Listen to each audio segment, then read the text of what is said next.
सार्वजनिक पदमा हुँदा ठूला नेता र कर्मचारीले गर्ने नीतिगत भ्रष्टाचारमा व्यवस्था। तल्लो तहका कर्मचारीका खुद्रे घुसमा मात्र दृष्टि। कान्तिपुर समाचारमा आज शक्तिशाली संवैधानिक निकाय अख्तियार दुरुपयोग अनुसन्धान आयोगको अघोषित नीति कि बाध्यता। नमस्कार, अब मुख्य समाचार। सत्तारूढ कांग्रेसको महाधिवेशन फेरि अनिश्चयमा। वडा अधिवेशन स्थगित। क्रियाशील सदस्यता विवाद टुङ्गिएपछि नयाँ तालिका ल्याउने पदाधिकारीको निर्णय।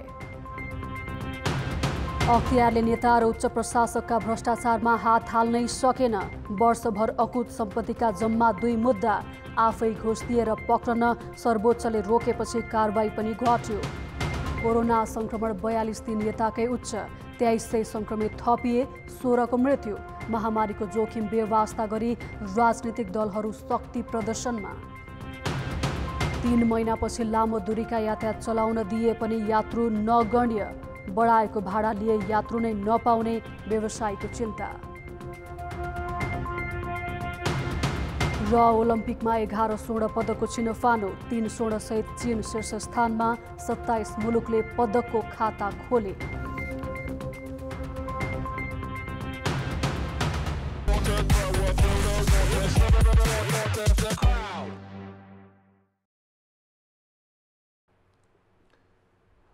पद र शक्तिको आडमा हुने ठूला भ्रष्टाचार प्रकरणमा छानबिनै नगरी अख्तियार दुरुपयोग अनुसन्धान आयोगले सारा स्रोत साधन ससाना घुस प्रकरणमा केन्द्रित गरिरहेको छ, जसका कारण सुशासनको अभियान नै कमजोर बनेको छ।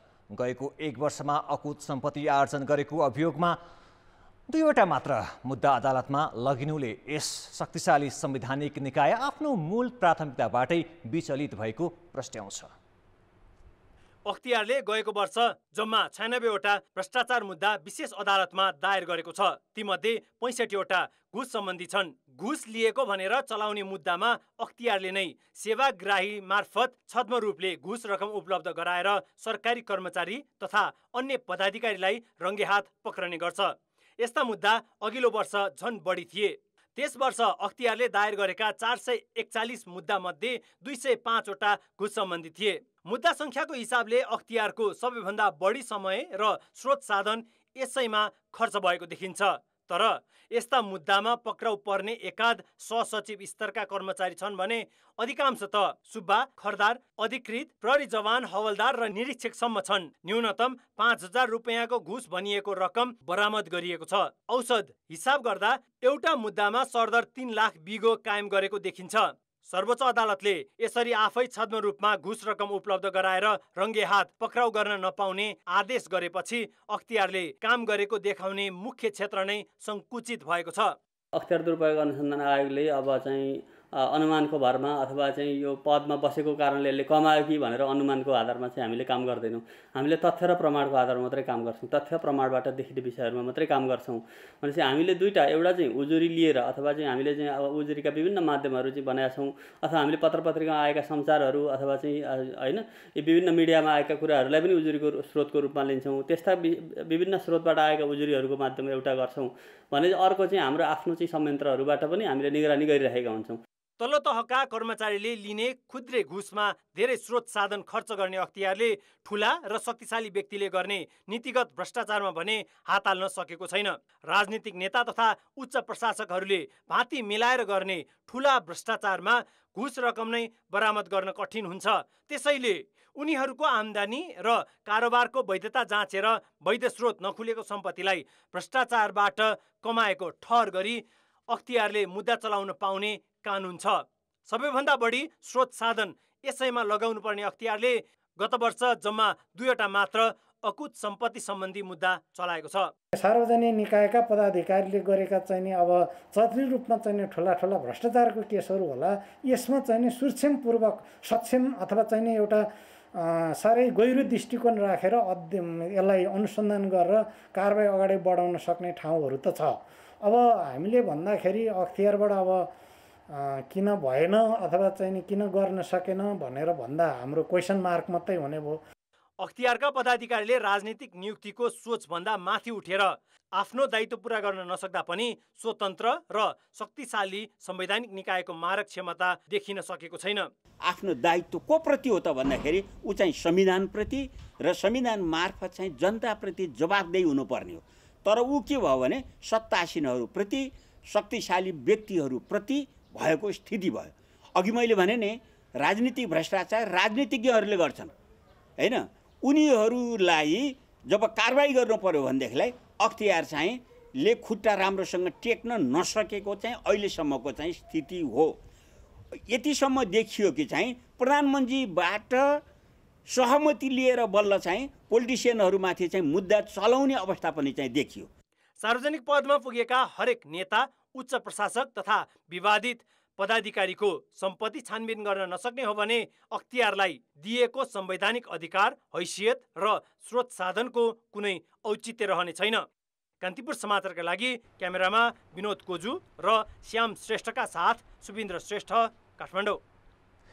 क्रियाशील सदस्यता विवाद सुल्झाउन नसक्दा नेपाली काङ्ग्रेसले साउन 12 गते तोकिएका वडा तथा गाउँ तहका अधिवेशन स्थगित गरेको छ। नयाँ तालिका सार्वजनिक गर्न पनि सकेको छैन। यसले भदौ 16बाट हुने भनिएको 14औं महाधिवेशन थप अनिश्चयतर्फ धकेलिएको छ। शनिबार बुढानीलकण्ठमा बसेको काङ्ग्रेस पदाधिकारी बैठकले साउन 12 गते तोकिएका वडा तथा गाउँ तहका अधिवेशन स्थगित गरेको छ। क्रियाशील सदस्यता विवाद छानबिन समितिले पटक पटक थपेको समयभित्र पनि प्रतिवेदन दिन नसकेपछि महाधिवेशनको मुख्य तालिका नै प्रभावित भएको हो। छानबिन समितिले साउन 12 गतेसम्मकै म्याद पाएको छ। उसले दिने प्रतिवेदनका आधारमा नयाँ तालिका सार्वजनिक गर्ने काङ्ग्रेसले जनाएको छ। वडा तहका अधिवेशन समयमा नभएपछि नगरपालिका, प्रदेश सभा तथा प्रतिनिधि सभाका निर्वाचन क्षेत्र, जिल्ला हुँदै प्रदेश अधिवेशन पनि प्रभावित हुनेछन्। यस अघिको तालिका अनुसार भदौ 2 गतेसम्म तल्ला तहका सबै अधिवेशन सकेर 16 देखि 19 सम्म 14औं महाधिवेशन गर्नुपर्ने हुन्थ्यो, जुन फेरि अनिश्चयमा धकेलिएको छ। साउन 12 गते सुरु हुने वडा तहको अधिवेशन स्थगित गरिएको छ। साउन 12 गते मङ्गलबारका दिन बिहान 9 बजे क्रियाशील संस्था छानबिन समितिले आफ्नो प्रतिवेदन पार्टी सभापतिज्यूलाई हस्तान्तरण गर्नेछ र तत्पश्चात नेपाली काङ्ग्रेस पार्टीको वडा तहको अधिवेशन र अन्य प्रभावित हुने सेड्युलहरूको बारेमा केन्द्रीय कार्य समितिले अर्को बैठकबाट यसबारेमा निर्णय गर्नेछ। काङ्ग्रेसले क्रियाशील सदस्यता विवाद अझै पनि सहज रूपमा समाधान गर्न सक्ने देखिँदैन। कसले जित्ने र कसले हार्ने भन्ने छिनोफानो गर्ने क्रियाशील सदस्यता कुन नेताका तर्फबाट कति राख्ने भन्ने विवाद महाधिवेशनको मुखैसम्म तन्काउँदा समस्या जटिल बन्ने गरेको हो। क्रियाशील सदस्यता वितरणमा अनियमितता भएको भन्दै पार्टी केन्द्रीय कार्यालयमा कार्यकर्ताहरू 15 दिनदेखि अनसनरत छन्। तर पार्टी नेतृत्व पङ्क्तिले उनीहरूको माग अझै सम्बोधन गर्न सकेको छैन। जब जब काङ्ग्रेसमा महाधिवेशनको समय आउँछ, क्रियाशील सदस्यता वितरण जटिल समस्या बन्ने गरेको छ। केही दिन अघि छानबिन समितिको कार्यथलोमै गएर एक समूहले बाहुबल प्रदर्शन गरेको थियो भने अझै पनि पार्टी विधान विपरीत सदस्यता वितरण गरिएको भन्दै ललितपुरको सानेपाई स्थित पार्टी मुख्यालयमा बारा, सप्तरी, सर्लाही र रौतहटका नेता कार्यकर्ता आमरण अनसन गरिरहेका छन्। हामीहरू पीडित भएका छौँ, हामीहरूसित अन्याय भइरहेछ, तपाईहरूले निर्णय दिनु पर्यो। कुनै कतै सुनवाई भएन। यसपालि फेरि पनि हामीहरूसित त्यही कुरा भइरहेछ। अब त पार्टीमा बस्ने कि नबस्ने, बस्ने हो भने किन बस्ने, कसको लागि बस्ने। 12 र 1 नम्बरमा 2 नम्बर क्षेत्रमा व्यापक धान्धली भएको छ, 4 नम्बर क्षेत्रमा व्यापक धान्धली भएको छ, उसको छानबिन होस्। भदौ 16मा महाधिवेशन गर्न क्रियाशील छानबिन समितिले असार मसान्तसम्म सदस्यहरूको नामावली पार्टीमा बुझाइसक्नु पर्ने थियो। तर महाधिवेशनको मुखैमा पुग्दा समेत काङ्ग्रेसले क्रियाशील सदस्यता विवाद टुङ्ग्याउन नसकेपछि पूर्व निर्धारित तालिका स्थगित गरी थप अनिश्चयको ढोका खोलेको छ। कान्तिपुर समाचारका लागि क्यामेरामा हेमन्त कटवाल र विनोद कोजुका साथ पर्वतराज घिमिरे, काठमाडौँ।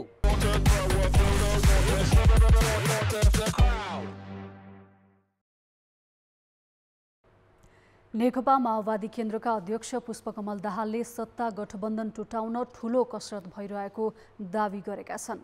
कम्युनिस्ट पार्टीका संस्थापक नरबहादुर कर्माचार्यको 8औं स्मृति दिवसका अवसरमा आज पार्टी कार्यालयमा आयोजित कार्यक्रममा माओवादी अध्यक्ष दाहालले गठबन्धन टुटाउन प्रतिक्रियावादीहरूले छिद्र खोजिरहेको बताए।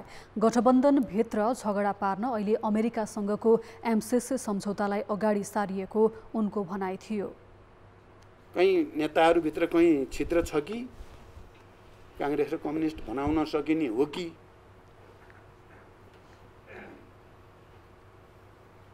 अथवा उता चलिरहेको छ नि फरमानका फरमान घोषणा भएका छन् फेरि एमाले भित्र त्यतापट्टिबाट हुन्छ कि एकदम खोजी भइरहेको छ। टर्च बालेर एकदम हेरिराखे कहाँनिर छ त प्वाल। त्यस्तै कतिपय यहाँ अलिकति कन्ट्रोभर्सीमा भएका कुरालाई कहिले यताबाट कहिले उताबाट लगाइदिएर हुन्छ कि यो एमसिसी भन्ने छ नि या आइपिएस भन्ने छ, यिनलाई बोकेर यसलाई अगाडि सारिदियो भने यिनीहरूभित्र झगडा पार्ला कि अनेक खालका कसरत फेरि सुरु भएको छन्। यो पनि बुझिराख्न जरुरी छ। दाहालले माओवादीमा मन्त्री पाए मात्र सब थोक ठिक ठान्ने नत्र नेतृत्वलाई सरापेर हिँड्ने प्रवृत्ति देखिएको गुनासो पनि गरे। यही कुराले आफू ठूलो मानसिक तनावमा रहेको उनको भनाइ छ। म त अहिले मन्त्री बन्न म कहाँ दबाब दिने मान्छेहरूको हुल भित्रबाट आएको छु। म आतंक छ मेरो दिमागमा, कसलाई मन्त्री बनाउने कसलाई नबनाउने। हाम्रो 49 जना सांसद सबैलाई मन्त्री चाहिएको छ। हामीले पाउने बढी पाइयो भने 7 जना हो। यहाँ मन्त्री नभयो भने चाहिँ नेतृत्वलाई सरापेर हिँड्ने, मन्त्री पायो भने मात्रै गर्ने प्रवृत्ति चाहिँ जबरजस्त छ क्या यो अहिलेको परिपाटीभित्र। सरकारबाट बाहिरिनु परेपछि एमाले अध्यक्ष केपी ओली विक्षिप्त भएर बर्बराउन थालेको दाहालको टिप्पणी थियो।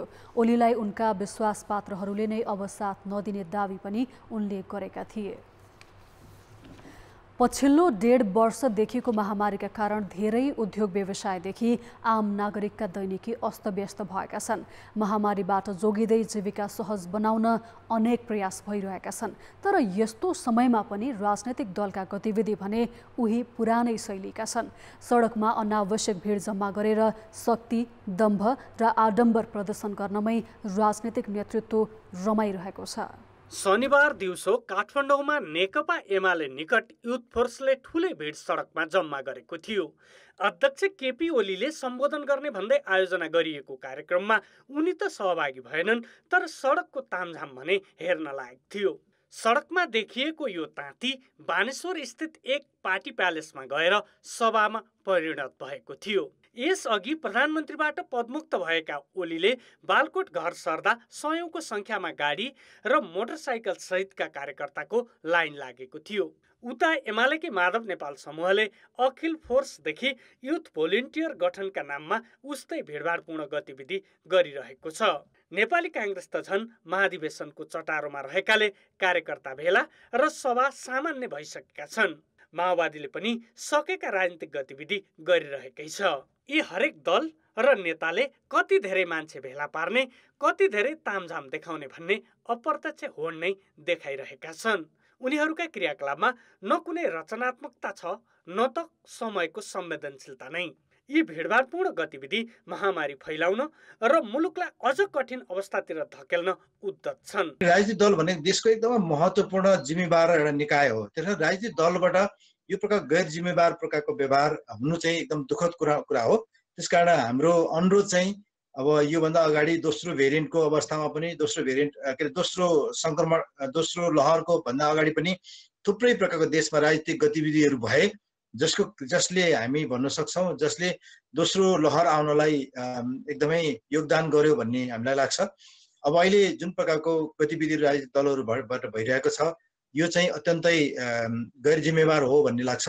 प्रशासनले अहिले पनि 25 जना भन्दा बढी भेला हुन, सभा जुलुस गर्न र पार्टी प्यालेस खोल्न समेत नपाउने नियम जारी गरेको छ। महामारी नियन्त्रणका लागि तोकिएका यी कुनै पनि मापदण्ड पालना नगरी शक्ति प्रदर्शनका नाममा पुरानै शैलीका गतिविधिमा राजनैतिक अगुवाहरू रमाएको देखिन्छ।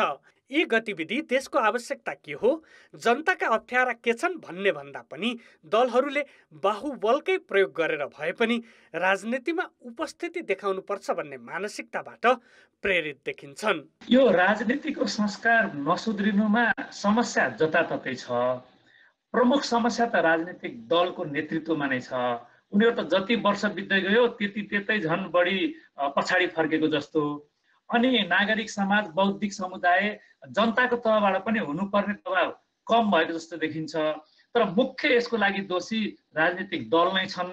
र त्यो किन छन् भने त्यहाँ हुने पात्रहरू यो 10, 15, 20 वर्षमा धेरै परिवर्तन भएका छैनन् र आफूले जे गरे पनि हुन्छ भनेर सजिलोसँग आफूले जस्तो चाहेको छ त्यस्तै गरेका छन्, जसले गर्दा यो विकृति झन् बढेको देख्छु मैले। नियम उल्लङ्घन गर्नु, जनसाधारणलाई त्रासमा राख्नु र प्रणाली भत्काउनुलाई बहादुरी ठान्ने मानसिकता राजनीतिक नेतृत्वमा रहेसम्म यस्तै गतिविधिले पर्सय पाइरहनेछन्।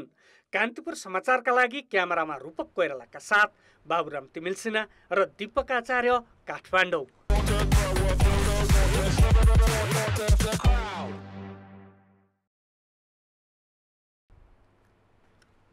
ब्रेकपछि समाचारमा पुनः स्वागत छ। बढ्दो भिडभाड र सावधानीमा व्यवस्थाले कोभिड सङ्क्रमण 42 दिनताकै उच्च भएको छ। आज 2309 जनामा सङ्क्रमण पुष्टि भएको छ। स्वास्थ्य मन्त्रालयका अनुसार 10,625 जनाको PCR परीक्षण गर्दा 22% कोभिड देखिएको हो। आज जेठ 29 पछि सबैभन्दा धेरै सङ्क्रमित थपिएका हुन्। काठमाडौँ उपत्यकामा मात्र 615 सङ्क्रमित थपिएका छन्। यस्तै कास्की र चितवनमा पनि सङ्क्रमण बढेको छ। आज कास्कीमा 271 र चितवनमा 248 जनामा कोभिड पुष्टि भएको छ। यस्तै मोरङमा 164 जनामा सङ्क्रमण देखिएको छ। सङ्क्रमण बढेकाले सक्रिय सङ्क्रमितको सङ्ख्या फेरि उकालो लागेको छ। मन्त्रालयका अनुसार सक्रिय सङ्क्रमितको सङ्ख्या अहिले 28,500 छ, जसमध्ये 25,000 घरमै छन् भने 815 बिरामी आइसियु र भेन्टिलेटरमा उपचाररत छन्। कोभिडका कारण मृत्यु हुनेको सङ्ख्या आज 16 थपिएपछि 9,695 जना पुगेको छ। यसैबीच काठमाडौँमा कोभिड विरुद्धको खोप लगाउन अनलाइन फारम अनिवार्य गरिएको छ। स्वास्थ्य मन्त्रालयले 50 वर्ष वा सोभन्दा मुनि 18 वर्षसम्मका नागरिकले अनलाइन दर्ता नम्बर ल्याए मात्र खोप पाउने बताएको छ। कोभिड विरुद्ध 1 डोज मात्र लगाए हुने जोन्सन एन्ड जोन्सन खोप नेपालमा आएको 2 साता भयो। तर यो खोप धमाधम लगाउनुको साटो भण्डारण गरेर राखिएको छ। सङ्घीय राजधानी काठमाडौँलाई समेट्ने बागमती प्रदेशलाई प्राथमिकता दिइए पनि 4वटा प्रदेशमा यो खोप लगाउन थालिएकै छैन। भएको खोप पनि सबै क्षेत्रमा व्यवस्थित रूपमा लगाउन नसकेर सरकारले आफ्नो अर्को अक्षमता प्रदर्शन गरिरहेको छ। नेपाललाई कोभ्याक्स सुविधा अन्तर्गत अमेरिकाले असार 28 मा 15,34,000 डोजभन्दा बढी खोप दिएको थियो। त्यही दिन स्वास्थ्य मन्त्रालयले असार 29 देखि खोप लगाउन 77 वटै स्वास्थ्य कार्यालयलाई पत्राचार गर्यो। तर जोन्सन एन्ड जोन्सनको खोप साउन 4 वटा मात्र लगाउन थालियो। त्यो पनि सुरुमा बागमती प्रदेशमा मात्र। अहिले गण्डकी र प्रदेश 2 मा लगाउन त थालिएको छ, तर त्यसको गति निकै सुस्त छ। 12 दिनको अवधिमा देशभर जम्मा 2,11,000लाई यो खोप लगाइएको छ। तीमध्ये 1,73,000 अर्थात् 82% बागमतीका हुन्। प्रदेश 2 मा बल्ल 1,860 र गण्डकीमा करिब 36,500ले जोन्सन खोप पाएका छन्। तर प्रदेश 1, लुम्बिनी, कर्णाली र सुदूरपश्चिममा अझै लगाउन सुरु गरिएको छैन, जबकि यी 4 वटै प्रदेश कोभिडबाट निकै आक्रान्त छन्। मन्त्रालयले पत्राचार गरेको 2 साता भइसक्दा पनि सबैतिर खोप लगाउन नथालिनुले सरकारी संयन्त्रले अर्को अक्षमता प्रदर्शन गरेको छ। यो चाहिँ सबैले बुझ्नु पर्यो कि अरू मापदण्ड अपनाउनु छँदैछ र खोप चाहिँ पहिलो कुरा हो र खोप प्राप्त भएको लगाउनु पर्छ र स्थानीय सरकारहरू, प्रदेश सरकारहरू अझ बढी सक्रिय भएर यदि प्राप्त भएको छ, कहाँनिर के कमी कमजोरीहरू छन् त्यसलाई चाहिँ व्यवस्थापन गरी मन्त्रालयसँग अथवा अरू निकायहरू कोसँग समन्वय गर्नुपर्ने गरेर खोप चाहिँ लगाउनुपर्छ। सुदूरपश्चिम प्रदेशमा त जोन्सनको खोप नै पुगेको छैन। बाँकी प्रदेशका सबै जिल्लामा पठाइसकेको दाबी मन्त्रालयको छ। त्यस्तै खोप केन्द्र तय गर्नेदेखि अभियान सञ्चालन गर्ने अधिकार प्रदेशलाई रहेकाले कहाँ किन खोप अभियान सुरु भएन भनेर आफूले बताउन नसक्ने मन्त्रालयको भनाइ छ। स्वास्थ्य तथा जनसङ्ख्या मन्त्रालयले खोप अभियान सञ्चालन गर्ने सम्बन्धमा खोप ल्याउने कुराहरूको समन्वय गरिदिने, खोप भण्डारणका लागि सम्बन्धित ठाउँसम्म पठाइदिने र खोप लगाउनु पर्ने लक्षित वर्गहरूका लागि नीतिगत रूपमा गर्नुपर्ने निर्णय गरिदिने, निर्देशन गरिदिने कामहरू गर्छ। त्यसभन्दा बाहेक खोप केन्द्र तय गर्ने, खोप अभियान सञ्चालन गर्ने, खोप अभियानको अनुगमन गर्ने यावत कुराहरू सम्बन्धित प्रदेशबाट सम्बन्धित स्थानीय जिल्लामा रहेको खोप समन्वय गर्ने समितिहरूबाट हुन्छ। खोप सम्बन्धित स्थानीय तहहरूमा सम्बन्धित जिल्लाहरूमा गएपछि उहाँहरूले लक्षित वर्ग अनुसार खोप केन्द्र निर्धारण गर्ने, वर्ग अनुसारको खोप अभियान सञ्चालन गर्ने, निर्णय गर्ने, कार्यान्वयन गर्ने कामहरू गर्नुहुन्छ। यसअघि चिनिया खोप भेरोसेल वितरणमा पनि बागमती प्रदेशलाई नै बढी प्राथमिकता दिएको मन्त्रालयकै तथ्याङ्कले देखाउँछ। बागमतीमा भेरोसेलको पहिलो मात्रा 8,10,000 र दुवै मात्रा 4,42,000ले लगाउँदा कर्णालीमा यो खोपको पहिलो डोज 28,000 र दुवै डोज 18,500ले मात्र पाएका छन्। सुदूरपश्चिम र प्रदेश 2लाई पनि खोपमा उपेक्षा गरेको देखिन्छ। बाक्लो जनसङ्ख्या रहेको प्रदेश 2मा भेरोसेलको पहिलो डोज 74,000 र दुवै डोज 44,000ले मात्र पाएका छन्। भएको खोप पनि समानुपातिक र सुव्यवस्थित रूपमा वितरण गर्न नसक्दा नियन्त्रण गर्न सकिने जोखिम पनि झन बढेको छ। कान्तिपुर समाचारका लागि कृपाल गौतम, काठमाडौँ। कोभिडले बन्द रहेको लामो दूरीको सार्वजनिक यातायात झन्डै 3 महिनापछि आजबाट सञ्चालनमा आएको छ। सरकारले अनुमति दिएपछि बस सञ्चालनमा आए पनि पहिलो दिन यात्रुको चाप भने देखिएन। 3 महिनासम्म बस ग्यारेजमा थन्क्याउनु परेकाले ब्याङ्कको ऋण तिर्न सकस झेलेका व्यवसायी बस सञ्चालनमा आए पनि निश्चिन्त छैनन्। काठमाडौँ स्थित नयाँ बस पार्कको आडैमा राखिएको घडी, यसको सुई चलेको छैन। जसै छेउको घडीको सुई चलेन, त्यसै गरी लामो दूरीमा चल्ने बस पनि करिब 3 महिनादेखि यसै गरी ठप्प छन्। सरकारले शनिबारबाट यी लामो दूरीका बस सञ्चालनमा अनुमति दियो। नयाँ बस पार्कभित्र कोही सरसफाइमा छन्। यातायात व्यवसायी र चालक चाहिँ यात्रुको प्रतीक्षामा। कोभिडले वैशाख 16देखि बस चलाउन नपाएपछि आफ्नै घर सल्यान गएर बसेका भरत हमाल शुक्रबार मात्रै काठमाडौँ फर्किएका हुन्। यही गाडी चलाएर महिनाको 30,000 रुपियाँ आम्दानी गर्ने उनका लागि बस चलाउन नपाएपछि घर जानुको विकल्प थिएन। गाउँमा खेतीपाती गरेर उनी फेरि गाडीको स्टियरिङ समाउन फर्किएका छन्। गाडीको स्थिति त्यही त हो नि। अब 3 महिनासम्म खडा गर्दा गाडीको टायर इयर लग्यो होइन, घाम पानीले खायो। अब भगा केही उयोहरू पनि अब जाम हुने अवस्था होइन, पानी चोएर गाडी कुहिने अवस्था। यता टिकट काउन्टर खाली नै छ। पश्चिमतिर जाने केही यात्रु देखिए। यात्रुको पातलो उपस्थिति व्यवसायका लागि हर्ष हुने कुरै भएन। 5 वर्षमा ऋण तिर्ने गरी सुशील खडायतले 2 वर्ष अघि 1,25,00,000 रुपियाँमा बस किनेका थिए। तर कोभिडका कारण 2 पटकमा गरेर 1 वर्ष ग्यारेजमा थन्क्याउनु पर्यो। यसपालि 3 महिनापछि बस चलाउने अनुमति त पाए, तर हातमा टिकट सहित यात्रु खोज्दै बसेका उनले एकजना पनि पाएनन्। बैंकलाई मासिक 1,28,000 रुपियाँ किस्ता बुझाउनु पर्छ, तर यात्रु नआए कसरी तिर्ने उनीसँग जवाफ छैन। गाडी तपाईँको हामीले किन्न त अब 5 वर्षसम्म 1,25,00,000 रुपियाँमा तिर्नुपर्छ ब्याङ्कलाई होइन। अब किस्ता पनि महँगो छ। अब कसरी हो चल्ने? अब एकजना मान्छे हुन्न यहाँ। अब काउन्टर पनि लगभग अब ठुल्ठुलो प्रणालीहरूले काउन्टर पाउने, सानो प्रणालीले काउन्टर नपाउने होइन। अहिले अब आज नै हजुरहरूले देख्नुभएको छ, अब धेरै डिजिटलहरू बढेको छ, तर हाम्रो यो संस्थाहरूको डिजिटल बढेको छैन होइन, काउन्टरहरू लगभग। त्यही भएर अब गाह्रो छ, एकदम गाह्रो छ। यात्रुलाई कोभिडबाट जोगाउन व्यवसायीले बसलाई निसङ्क्रमण गरेका छन्। कसैको टायर फेर्नुपर्ने छ, कसैको इन्जिन बिग्रिएकाले परीक्षण गर्नुपर्ने। सुर्खेत, काँक्र, बिहार यातायातले 150वटा बस चलाउने गरेकोमा शनिबार जम्मा 4 जना यात्रु पायो। पहिलो दिन भएकाले यात्रु कम हुनु स्वाभाविकै हो, तर व्यवसायी भने सरकारी व्यवहारका कारण पनि रुष्ट छन्। हवाई यात्रामा कोभिडको जोखिम नदेखेर 1 महिना अघि नै नियमित उडान गर्न अनुमति दिने सरकारले सार्वजनिक यातायातलाई भने विभेद गरेको उनीहरूको गुनासो छ।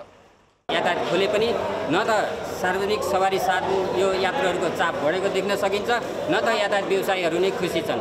किनभने कुनै पनि सेवा सुविधा नदिकन कुनै एउटा चाहिँ यो कोरोनाले थलिएको यो यातायात क्षेत्रलाई कुनै राहत नदिकन बिना कुनै कार्ययोजना जसरी खुलेको छ यसको कुनै खासै अर्थ छैन भन्न चाहन्छु। मेरो पृष्ठभूमिमा देखिएका यी बसहरू फगत एउटा व्यापार मात्रै होइन, योसँग अरबौँको लगानी र हजारौँको जीवन जोडिएको छ। त्यसैले सार्वजनिक सवारी साधनलाई सरकारले संरक्षण गर्न नसके यसले अरबौँको लगानी मात्रै डुबाउनेवाला छैन, धेरैको रोजगारी पनि गुम्न सक्छ। कान्तिपुर समाचारका लागि क्यामेरामा हरिशरण तिमल सिन्हाका साथमा रमेश धमाला, काठमाडौँ।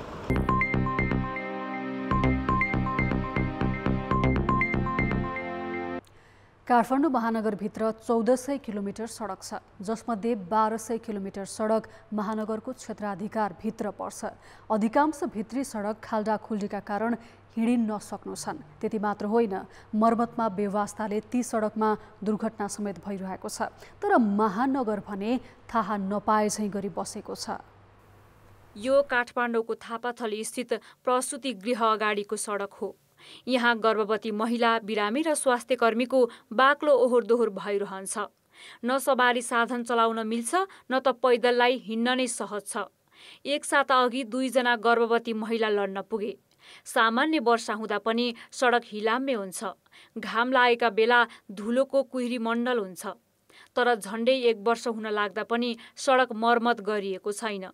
अस्ति बिरामी 2 जना लडेर अब के गर्ने, त्यो प्रेग्नेन्ट बिचरा कति दिन बच्चा चलेन भनेर अहिलेसम्म अहिले मात्रै उ गरेर गयो त्यो मान्छे। 6 महिनाको पेट बच्चै चलेन भनेर अब के गर्ने त्यसलाई? कसले हेर्छ, कसले देख्छ? कतिजनाको खुट्टा मर्किन्छ, कतिजनाको बच्चा बोकेर लडिरहेको हुन्छ। हाम्रो बोली कसले सुन्छ? अनि हामी कसलाई केही भनेर हुँदैन, हुन्छ त? हामीले देखिरहेछौँ, अब हामीले बिजो देख्नुपर्छ। खाल्डाखुल्टीले हिँडिन सक्नु खालको सडक यो मात्र होइन, महानगरकै जिम्मेवारीमा पर्ने वनस्थली ढुङ्गेधाराको सडक पनि फरक छैन। पानी परेका बेला मोटरसाइकल तथा गाडी दुर्घटना पर्ने गरेका छन्। 1 घण्टा भारी वर्षा हुँदा यो क्षेत्रका पसल तथा घर जलमग्न हुन्छन्। गत वर्ष यहाँ 50 भन्दा बढी व्यवसायीले 5 देखि 7 लाखको क्षति बिहोरेका थिए। सडक भत्किएको 5 वर्ष भयो, तर स्थानीयले पटक पटक मर्मतका लागि गरेको आग्रह महानगरले सुनेको छैन। यो सडक बिग्रेकाले व्यापार छैन, भाडा तिर्नलाई मान्छेलाई धेरै गाह्रो भयो। यो 5-6 वर्ष भयो यस्तो भएको। यो कोही बनाम भनेर कोही उठिनी पर्दैन, कसैले केही पनि गर्दैन। 15 मिनट माथि पानी परे घुँडासम्म पानी जम्छ। धेरै जनताहरूलाई दुःख छ यहाँनिर, होइन? अब गाडीमा पनि जानलाई पनि अब वान वे जाने, अब बाटो जाम भएर मान्छे जान सक्दैन। दैनिक माने एक्सिडेन्ट भइरहेको छन्। 15 मिनटपछि यहाँ ट्राफिक नआएसम्म गाडी खुल्दैनन्। पानीले साह्रै दुःख दिइरहेको छ, होइन? अरू यो कुनै यो हाम्रो वडाहरूको पनि कसैले पनि आएर हेरिदिँदैन छन्। न यता नागार्जुनले हेर्छ, न हाम्रो 16 नम्बर वडाले हेर्छन्। यो त भन्छ नि हाम्रो जङ्गलभन्दा पनि गाउँ समाजभन्दा पनि माने गएको जाने वडा रहेछ यो। महानगरभित्र 8 मिटर भन्दा कम चौडाइका सडक उसको क्षेत्राधिकारभित्र पर्छन्।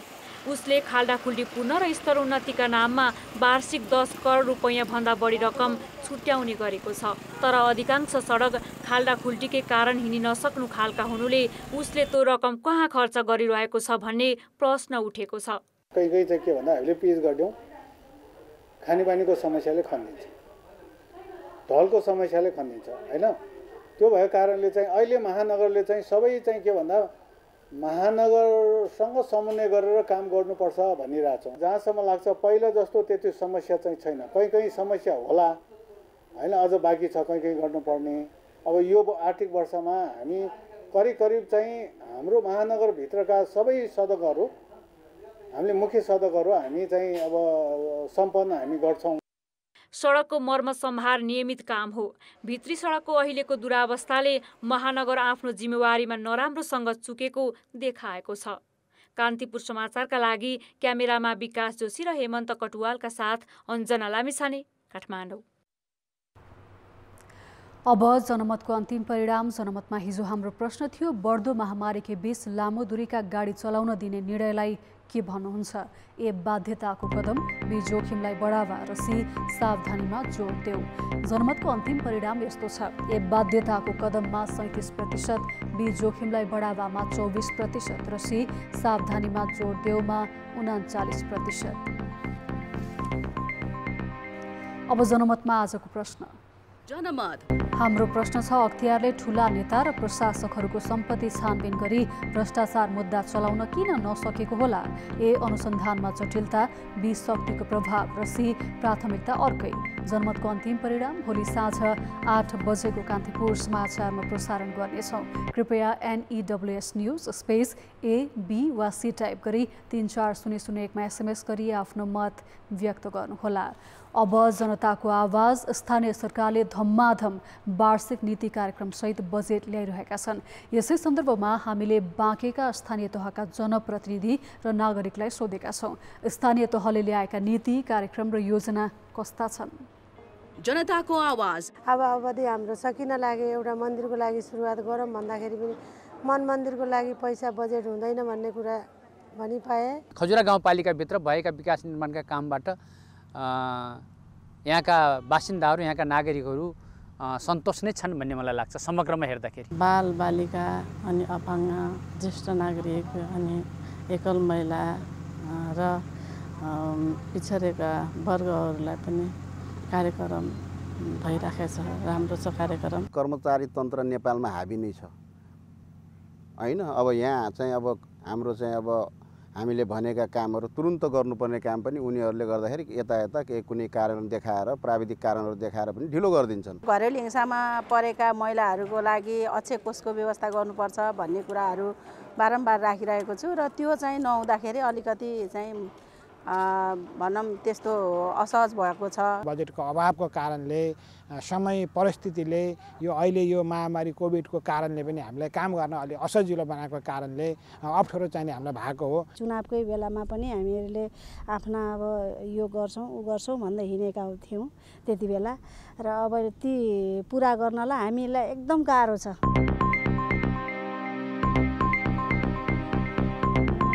खेलकुद समाचार। नमस्कार, कान्तिपुर खेलकुद समाचारमा स्वागत छ। टोकियो ओलम्पिकमा 11 स्वर्ण पदकको छिनोफानो भएको छ। 3 स्वर्णसहित 4 पदकका साथ चीन शीर्ष स्थानमा छ। चीनले आज 3 स्वर्ण जितेको हो। इटाली र जापान 1 स्वर्ण र 1 रजत सहित दोस्रो स्थानमा छ। 1 स्वर्ण र 1 कांस्य जितेको दक्षिण कोरिया तेस्रो स्थानमा छ। इक्वेडर, हंगेरी, इरान, कोसोभो र थाइल्यान्ड 1 स्वर्ण र 1 रजतका साथ चौथो स्थानमा छन्। नेपालबाट ओलम्पिकमा 5 खेलाडीले सहभागिता जनाएकामा जुडोकी सोनिया भट्ट र सुटिङकी कल्पना परियार बाहिरिसकेका छन्।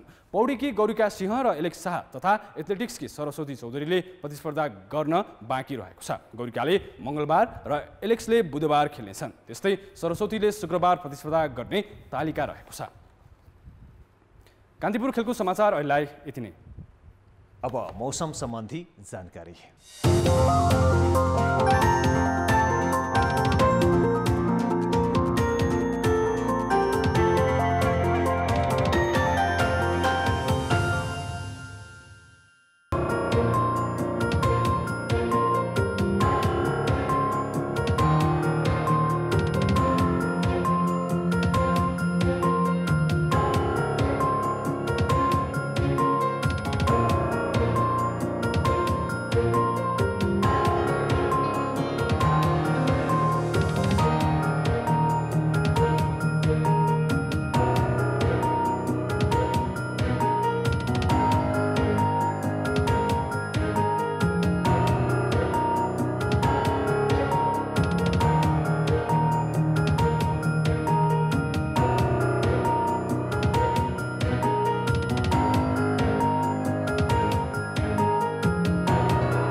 कान्तिपुर समाचार अहिलेलाई सकियो। कान्तिपुर टेलिभिजन हेर्दै गर्नुहोला।